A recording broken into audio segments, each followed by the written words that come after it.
Today I want to talk about waterproofing servos. I know what you're thinking. If we're going to talk about waterproofing servos, why are we taking a look at this monster truck? Well, this is my clodbuster. I call it the Green Monster, based on some local legend and lore from this area. It started its life as a stock bullhead. I picked it up off eBay quite a few years ago, built this truck in 2002. And just had some fun with it, kind of put it up into storage and forgot about it, to be honest. Decided to dig it back out of storage because we have snow coming, and this truck was always a blast in the snow because of these big balloon tires. A little bit about this truck: stock clog gearboxes, mostly stock internals, does have full ball bearings throughout, aftermarket steering servo mounts and braces, also has adjustable motor mounts, running speed gem motors, 16x2s on each end, old school motor but works well for this truck. Associated shocks. The big thing is the ThunderTech Racing Ripper chassis setting underneath of it. This is an older design of theirs. I bought it, like I said, back in '02. The upside to it is it's still very functional, does its job very, very well. Downside was it would not fit modern hard case lipos, so a little work with the Dremel right here in these areas here to open this up. Allows a hard pack lipo to fit right in, a 2S. Anything bigger than that, you'd have to run a soft case or just go no bigger. As far as electronics, old school here as well. We have a Super Rooster speed controller and a JR receiver. Nothing fancy, but it does get the job done. Now, the reason why we're talking about waterproofing servos is, like I said, I plan to run this in the snow, and the truck does not have servos in it. I'd stolen the servos over the years for other projects, so now it's time to throw a set back in this, just to have a little fun with it. I'm going to run these cheap little Tower Pro servos, these MG996Rs. Picked these up off eBay for $10 for a pair of them.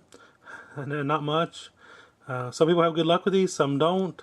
I decided to give them a try. I have one that I run I've ran in Scalers before, and it's held up great. So granted, these tires are quite a bit bigger. This truck will not see a lot of use. So I figured no need to spend $200 on servos whenever I don't have to for this truck. So we're going to waterproof these. We'll pull the fronts off, pack them full of grease, seal the seams. So we'll walk you through that step by step. So let's get started. Now we're going to look at what you need to do this little project. First thing you need is a servo. We got that right here. Next thing you're going to need is a way to get this servo apart. To get these little Phillips head screws out of the back, just grab you a screwdriver. Make sure the tip will fit those screws. You don't want to round those out. Also, you will need a grease. We're going to go with this white lithium grease from AGS. Any grease will work, really, and there's a bunch of different specific specialty ones on the market you could use, but this will work fine for our purposes. What we're going to do is we're going to put the grease in here on these gears, and the grease will help keep water from entering through where the splines exit the case. Speaking of the case, there's some places where the case comes together. You'll see as we take apart, like right here and here.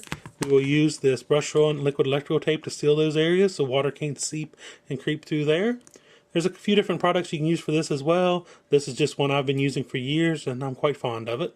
So that's why I stick with it. So now we'll just start by disassembling the servo and go from there.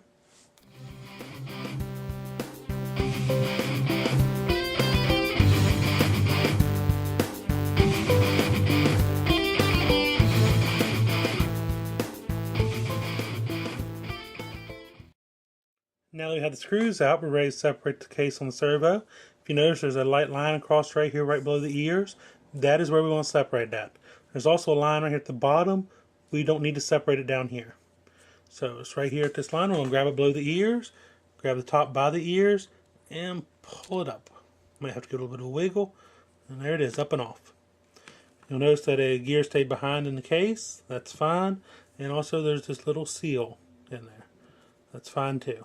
The seal is supposed to help keep out debris and water and stuff.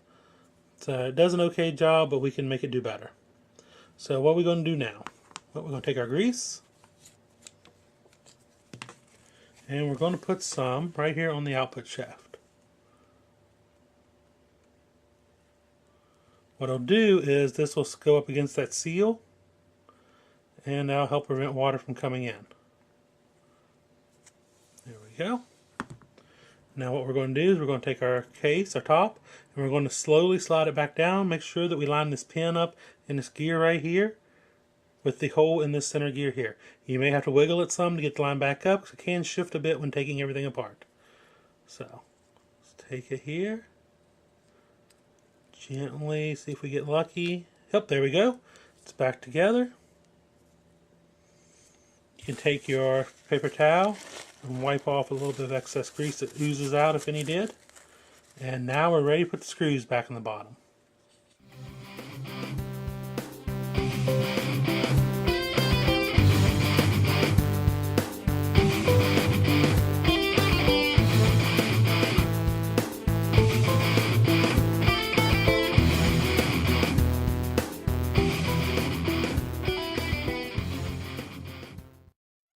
For the next step, I recommend that you take a paper towel with some alcohol on it and rub down the case. This way it'll get all the extra grease off, the fingerprints, stuff like that, and will make the liquid electrical tape stick so much better.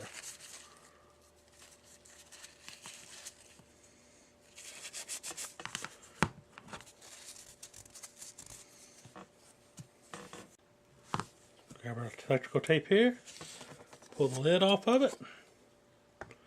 As you can see, it's a nice black gooey mess. But we'll take it and we will brush it onto the servo right along that seam.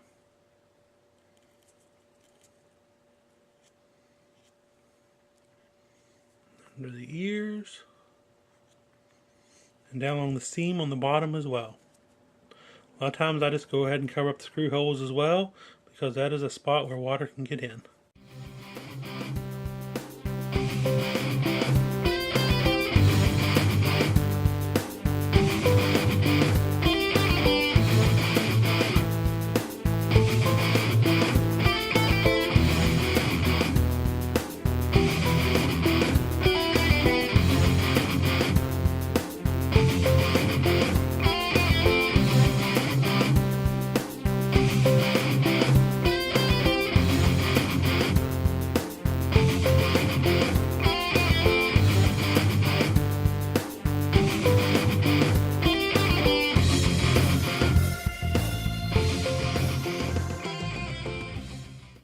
And there you have it.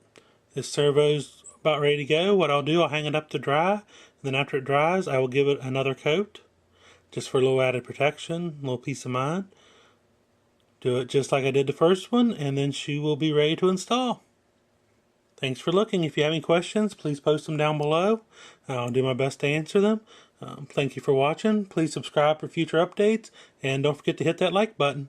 I have one more of these to do, and like I said, then they'll be ready to put in the Clodbuster. Hopefully have them in there in the next hour or so we can fire that puppy up and see how she does.